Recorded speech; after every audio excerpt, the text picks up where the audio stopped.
Tere tulemast Musta kassi taru lugemisse kalad. Siit tuleb lugemine teile nädalaks 15–21 juuni. Ma olen teile siia valmis pannud 7 kaarti ja vaatame, mis neil kaartidel teile siis selleks nädalaks öelda on. Nädala algab teil siin müntide 3-ga. No müntide 3 minu jaoks on uus algus selles mõttes, et mingisugune projekt, mida tahetakse alustada, mingi visandamine paberi peale, mingite punktide kirjutamine ja läbimõtlemine, kuidas seda teha, nagu selline, kuidas ma ütlen, see on nagu kondikava või millegi sellise, jah, see on nagu projekt, mis hakkaks nagu sisse tooma tulevikus, aga see on alles algus. See on selle projekti algus, see on praegu läbimõtlemise aeg, praegu on kirja panemine, võib-olla plussid, miinused, võib-olla eelarve koostamine, võib-olla lihtsalt oma mõtete paberile panemise aeg. Et kuidas see hakkab toimima, mida ma selleks tegema pean, mis mul vaja on, mis mul olemas on, vot midagi sellist. Kõrval on Hermiti kaart. Hermiti kaart räägib sellest, et vot see ongi see, et selgust saada, mida sinna kirja panna.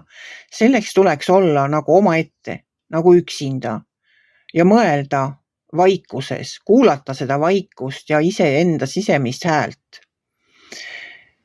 Ta on ju eraku kaart nagu selles mõttes, et erakud lähevadki ära kusagile vaikusesse, istuvad seal ja otsivad ennast, kuulavad seda, mida nende hing neile rääkida tahab.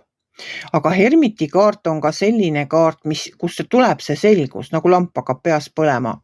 Et vot tulebki see selgus, mida sinna paberi peale panna, kuidas asju ajada. Et nemad nagu väga hästi sobivad kokku. Kõrval on teil julguse kaart, no selleks, et seda projekti algatada, kindlasti on ka julgust vaja. Et selleks, et mugavustsoonist välja tulla ja teha midagi ära, selleks ongi julgust vaja.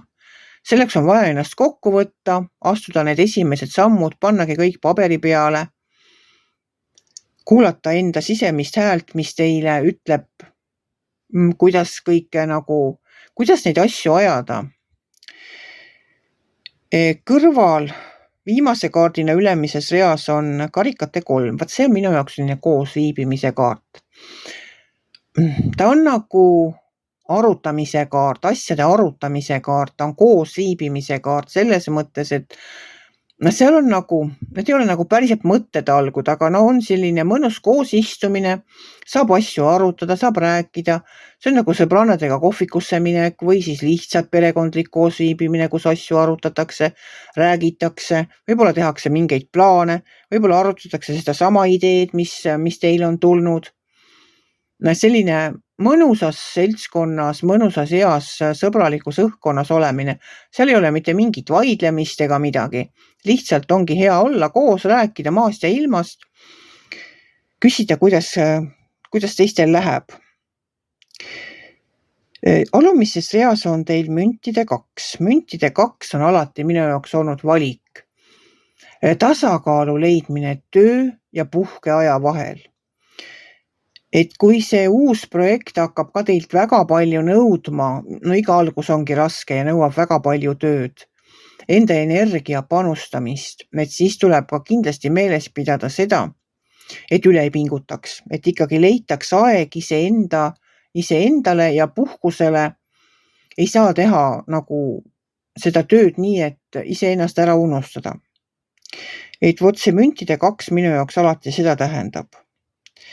Aga seda, et asjaga tuleks peale hakata, räägib mulle see sauades, sellepärast, et tema on selline kaart, mis ütleb, et davai, nüüd siin enam mingit taganemisteed ei ole, on küllalt mõeldud, on seda asja vaetud, on räägitud, on paberi peale kõik pandud, kõik punktid on juba kirjas, kõik plussid, miinused on ära kaalutletud, kõik on vaadatud. Nüüd pole midagi muud, kui kohe hakkame pihta. Vot sellest räägibki see sauade äss. Tema tahab peale hakata ja tema ütleb, et edu tuleb absoluutselt, kõik on väga edukas ja hea. Ja siin on viimase kaardina teil välja tulnud maag, nii et midagi paremat ei saa enam te armsad kalad endale üldse tahta. Ei sellesse nädalasse, sellesse suvesse ja võib-olla ka, ma ei tea, edasisse ellu. Sellepärast, et maagikaardiga te võite julgelt kirja panna kõik oma kõige hullemad unistused, selles mõttes sellised mõtted, mis teil pole enne pähegi tulnud, mida kõike te võite saavutada, kus te kõik võite olla, kes te võite olla ja mida te võite omada. Maagikaart on võlukepike. Kui maagikaart tuleb välja, siis seda ei tohi raisku lasta. Vaat siis tulebki maha istuda ja panna oma unistused kirja. Maagikaardi ainus tingimus on see, et saaksite täpselt selle, mida soovite. On maagikaardi ainus tingimus see, et kõik tuleb kirja panna üksikasjaliselt, väga detailselt. Ma olen toonud selle näite, et kui ma tahan endale, olen naine, tahan endale meest. No me ju kõik tahame endale ellu kedagi ja võib-olla on ka siin üksikud kalad mind kuulamas. Tahate endale ellu meest. No vaat sellist, nagu teie soovite, siis pangegi kirja. Millist meest te oma ellu tahate? Kui pikk ta on? Millist värvi on ta silmad? Mis värvi on ta juuksed? Ma ei tea, kui palju ta kaalub, mida ta sööb, mida ta süüa armastab, mis on tema lemmiktoidud, mis on tema hobid, ma ei tea, võite kinganumbriga kirja panna. No, tähendab, väga oluline on ju mehe valikul tema iseloom või tema harjumused. No panetegi kirja, kas ta on mittesuitsetaja või suitsetaja, võib-olla armastab hoopis piipu popsida. Milline elukutse tal võiks olla? Kas ta on, ma ei tea, kirurg näiteks või ta on hoopiski põllumees või ta on, ma ei tea, karjakasvataja või ta on, ma ei tea, bussijuht. Et teie teate, millist inimest te enda kõrvale tahate. Kas ta võtab napsu, kas ta ei võta napsu, kas ta on seltskonnalõvi, armastab tantsida, võib-olla armastab teatris käia, võib-olla hoopis looduses matkata, võib-olla on loodusfotograaf. Vot sellised asjad pange kirja ja tema iseloomu omadused ka, et kas ta on rahulik, ei lähe endast välja, võib-olla ta on väga osav, puussepp, teeb kodus kõik asjad ära. Teie teate, millist inimest teie oma ellu tahate. Võib-olla teile meeldib hoopis mingi tsiklivend, näiteks selline, kes ringi popsutab selle mootorrattaga. Ma ju ei tea, millised on teie soovid ja unistused. Teie teate, pange kõik üksikasjaliselt kirja. Absoluutselt nii täpselt, kui te vähegi saate. Pange oma unistused kirja, see ei pea üldse mees olema, see oli lihtsalt näide. Kui üksikasjaliselt võiks asjad kirja panna.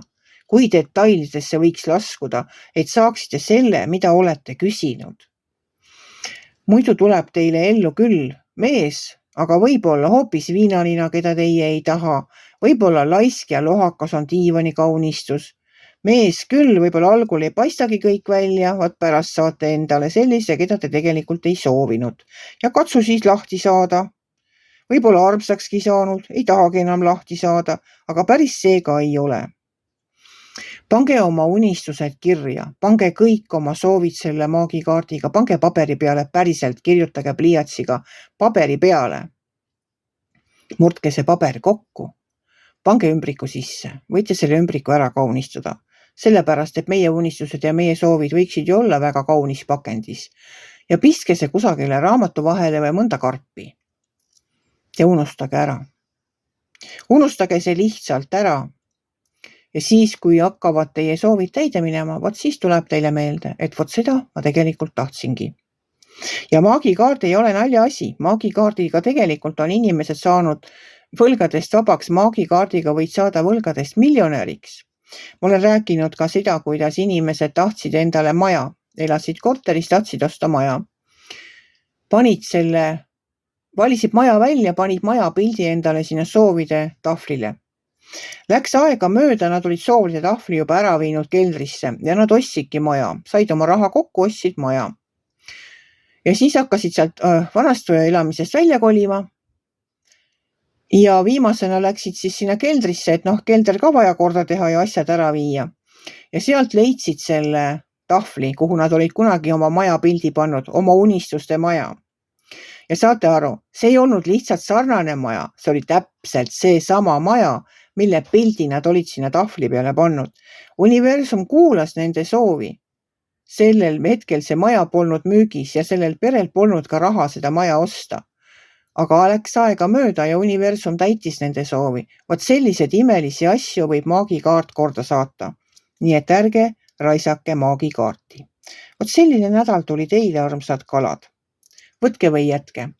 Kui teile minu lugemine meeldis, ärge olge kiitsi. Pange ikka like pöial üles, võite ka kommenteerida ja kohtume järgmisel nädalal.